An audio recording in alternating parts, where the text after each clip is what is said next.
Shumë bukur jeni të këshillu hoç, ne gjithmonë këshillojmë kështu, po e kum vërejt kur i postojnë në TikTok si në rrjetet sociale, si video këshilluesi dhe me kërës kjo është e Allahu, mos bëni haram, mos vjedhni, mos bëni kamat, mos shitni drogë.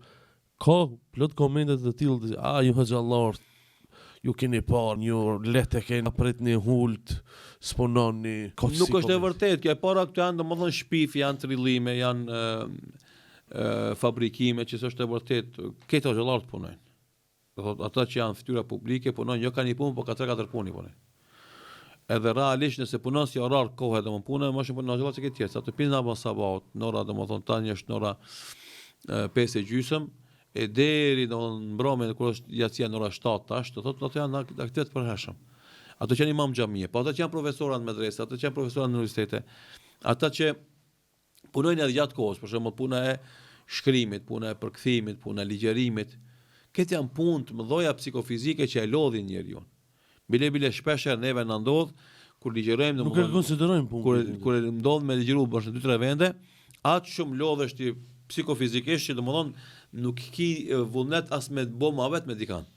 A ke pa shembull ato baballar të tonë që ka punë fizike ose njerëzit që kemi shok veç fizikisht punojnë ata për me lodhën fizikisht ama psikisht janë të qetë edhe bëjnë mohabet edhe kanë. Ama ti lodhesh edhe psikisht edhe fizikisht lodhesh. Që e para kjo është domosdoshmë nuk është e saktë. Pas puna e spondilozës në kompjuter kur rri. Ajo është ndoshta si më thon të përkthi. Pasojë më e vogël, ama ngarkesat psiqike, puna e syve për shembull, dobësimi i syve tu shikoti në kompjuter tu lezu. Puna e eshtrave faktikisht spondilozën ku e përmendat ju. Ka shumë probleme edhe tjetra që është më me rëndësi sepse njerëzit duhet paguhen sipas nivelit intelektual që kanë. Tash ti për shembull me një fillore i komenton këtë hoxha dhe ti le të kisit i veçrin. Po ai njeri ka bëu shkollë, për shembull, ka investuar në shkollimin e vet, ka shku 3-4 kilometra larg shtëpisë vet, ka 5-6 vjet, aty 10 vjet, 15-20 vjet. Ka bërë fakultet, ka bërë magjistraturë, ka bërë doktoraturë, ka net pa gjumë. I mërzitur për prindërit. Ka net ditë pa bukë, se s'ka kush e nimon atje. Edhe këta do t'i jalen mazdore edhe u tash t'i rrin, po ai rrin se ai ka bërë 20 vjet shkollim. Ti skiti ki fillore, ti s'mundesh me punu punë intelektuale. Dil ti kallëzot dërës. Jo, hajde ti merr lexon gjuhë huj, hajde ti merr përkthen nga gjuha juaj, hajde ti merr bën krahasime, bën hulumtime, pashallahu e madh, nuk e them këtë për me reklam.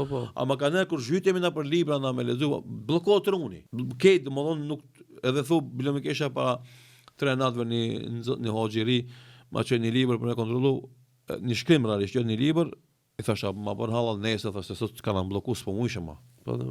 Sa ditë kisha incizova do emisione domthon 10-11 emisione incizova shkurta mirë po do thot më lodhen ata fizikisht e psikisht e tash e marr shkrimin në lezu hupi shkronjat edhe thash e nuk është korrekt kjo është domthon shumë nivel i ulët i komunikimit me shkruajt komentar në ulti secili e punën profesionale të vetën ndoshta është pak personale po edhe deputet rrin ulur, po kanë rrogat e mëdha. Edhe ministrat rrin ulur, po pse kanë përgjegjësi? Se punën se kanë të rëndë, ama përgjegjësinë kanë të madhe. Edhe kryeministri, po edhe gjykatësit për shembull, i kanë përgjegjësi të mëdha, edhe na për shembull si hoxhallar, ndoshta punën nuk e kemi shumë të rëndë fizikisht, ama psikofizikisht me të vërtet lodhemi, maltretohemi, plus asaj përgjegjësinë kemi më të madhe që mund ta ketë një përgjegjësi kush në tokë. Shefnë çfarë thash? Përgjegjësinë kemi më të madhe që mund ta ketë dikush në tokë, se kemi përgjegjësinë me përcjell fjalën e Zotit. Se unë kur ta përcjell fjalën tonë ti thu jo, se kam thonë kështu, kam thonë ndryshe. Edhe korrigjon.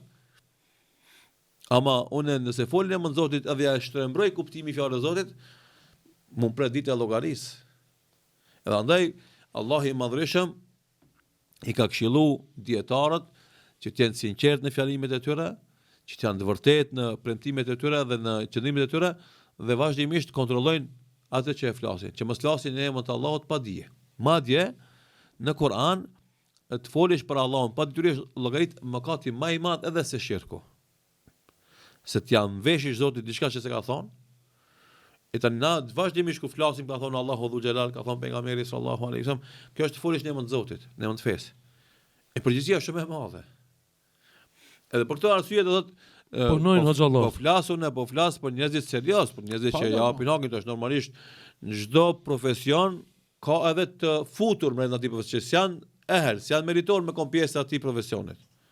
Kjo gjitha drejtime ndodh, po edhe mjekësi, por shumë ka shumë njerëz që veshin mantelin e bardhë, po s'janë për atë pozitë.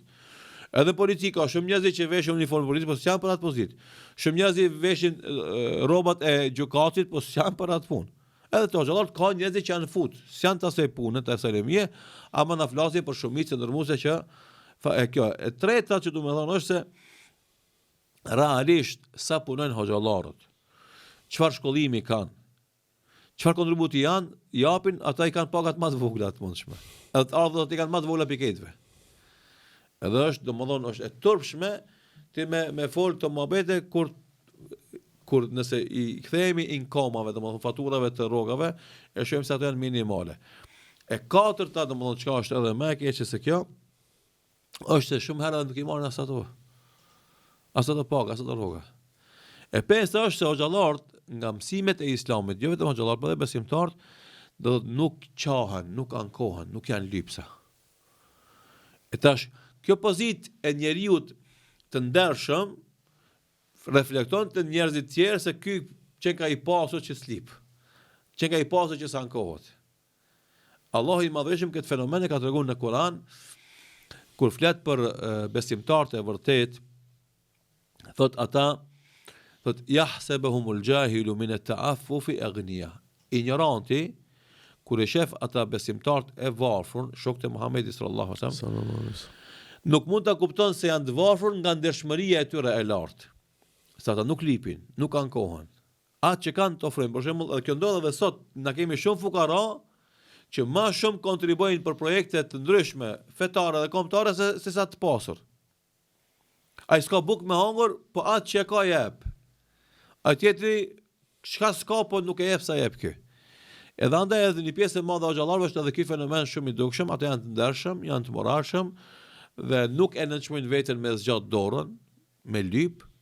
Ama Allah e çon dikant që i Po, normalisht Allahu o e çon dikant pi njerëzve, ose Allahu ja çon drejt prezeti furnizimin, domethënë ka nuk e pret ky njeri. Po, po. Më fal, është personale, po mas inshallah më lën ta tham që s'kam qore me ata. Më pyeti njëri tha punon Hoxh Bekir Alimi diçka, thash. Viç projektin hadith e pas namazit sabahut, i ki viç në YouTube i ki mbi 1000 derse, mbi 900. Thash viç çiket nëse nuk e zë punë ti, nëse diçka e zë punë ti, do me dol me grupu bunara, çka do me bë, me gri boçun, çka do me konsideru normalisht na mos foli projekte tjera. Shkollimi jon, domethënë është shkollimi më marr me dituri. Po, nda. Edhe ajo që na mundohemi me bë rregullisht për çdo ditë është që shumicën e kohës që kemi zgjut me lezu. Që janë domethënë me 10 orë gjatë ditës faktikisht. E dyta na mundohemi atë që e lexojmë me zgjedh më të mirë presojmë ja prezantu në gjuhën tonë, domethënë popullit tonë me lezu. Tema ndryshme, për atyre fetare deri ato politike. E treta është do thotë përgatitja e mësimeve tona që na i bëjmë zakonisht çtu në ndillën tonë që kemi të rregullta, po edhe mësime tjera që janë domethënë her pas herë për rasti i podcasteve ose ligjata në vende ndryshme, tribunat, seminarët e kështu me radhë. Bëjmë shkrime dhe përkthime të librave, bëjmë recenzime domethënë të librave. Realisht merremi domethënë faktikisht me konsulta të njerëzve, probleme ndryshme. Menaxhojmë projekte të davetit, menaxhojmë projekte humanitare, menaxhojmë projekte mediatike, menaxhojmë tash në nismet e numrit brenda ditës domethënë sa na aktivitete konkrete bëjmë nuk është në 50 aktivitete ditore. Po tash mund na ketë punë me atë tregu njerëzve domethënë çka të kombo sot të kombo. Mos e konsiderojmë punë, dojnë me të pa fizikisht të punë. Po edhe fizikisht na punojmë domethënë çdo 3-4 ditë mas sabot e pasojmë edhe sokakun në shtëpi lagjes tonë domethënë. Jo vetëm shtëpinë, po edhe sokakun e fshim për me dhënë modelin e mirë të një muslimani që nuk e pason vetë shtëpinë e vet, po e pason edhe sokakun, se domethënë na e kena obligim me pastru oborret tona, po me pastru edhe sokaket tona. Normalisht zanat kam pasur jam koni vogël, kam punuar me këpuc, po tash që 30 vjet nuk e punoj zanat edhe ndoshta nuk muj me zhvillu, po dhe interesi për këtë zanat tash nuk është shumë i madh. Kundra. Mirë po, nuk jam unë mjeshtër ndërtimtarie, nuk jam inxhinier, nuk jam arkitekt. Na kemi shokë vllaznik që ata merren me kësi punë fizike për ditë edhe i shohim të i bë këto punë. Po na sikurse e thashë dikon në një këshill, puna jonë është më e rëndë për gjithëve, se nëse ata punojnë me tulla, me gur, me llaç e me çimento, ne mundohemi me ndërtu njeriu. Edhe nuk ka material më kompleks se sa vetë njeriu. E lufta jonë është kjo, që njeriu ta ngrit pozitën e vet nga një njeri i shtipur, i shkelur, i marginalizuar, i inferior në njeri që është bosht i gjitha aktiviteteve, lëvizjeve, ta ngrisim intelektualisht, ta ngrisim fetarisht, të arrisim dinjitetin atij, ta ketë krenarinë dhe guximin edhe të jep kontribut konstruktiv në ndërtimin jo vetëm të vetes së familjes vet, por ke shoqërisë ku jeton ai. E kjo punë nuk shihet për njerëzit që kanë përfituar, ata janë shumë mirë njohës. Neve për çdo ditë na vijnë mesazhe. Nuk e teproj kur them për çdo ditë na vijnë mesazhe për njerëz që na thonë Allahu shpërbleft. Kam përfituar shumë prej filan postimit, kam përfituar shumë prej filan ligjëratës, kam përfituar shumë prej filan këshillës, kam përfituar shumë prej filan ndejës që na bë bashk, kam përfituar shumë prej filan motivimit. Vazhdimisht e tash kush ka përfituar prej këtyre këshillave, ligjëratave, shkrimeve, postimeve, ai e din vlerën e punës sonë. E ai që shikon nga anësh si ato plakat e mahallës që kishin dhe më dhonë veç me gjithë gabime, normalisht ata s'kan mi po këto të mira. Se e di si kanë me thonë, i e të lavduan e këni. Jo, e di Allahu njëjtin. Mbi 900 ligjëratat mas sabaut mi përgadit, nëse çka nuk ka punë, unë se di çka është punë, subhanallahu, po hajde inshallah. Ne kemi detyrë obligim. Unë kam thonë edhe shokëve, për shpëzerasin veç me përmend, unë ndi veten si obligim temin personal që jo vetëm 3 ditë, po më shumë edhe ditë tjera, nëse ka vullnet të xhamati me i marr ligjërata, më mësu fen. Po flasim pas sabaut, se kjo është obligim jon, na prat kemi mësu, prat kemi shkollu, që atë dituri që kena marrë për dietarëve tonë, xhallarëve tonë, për librave tona, më ja përcjell popullit ton. Edhe nuk kemi peshman kurr.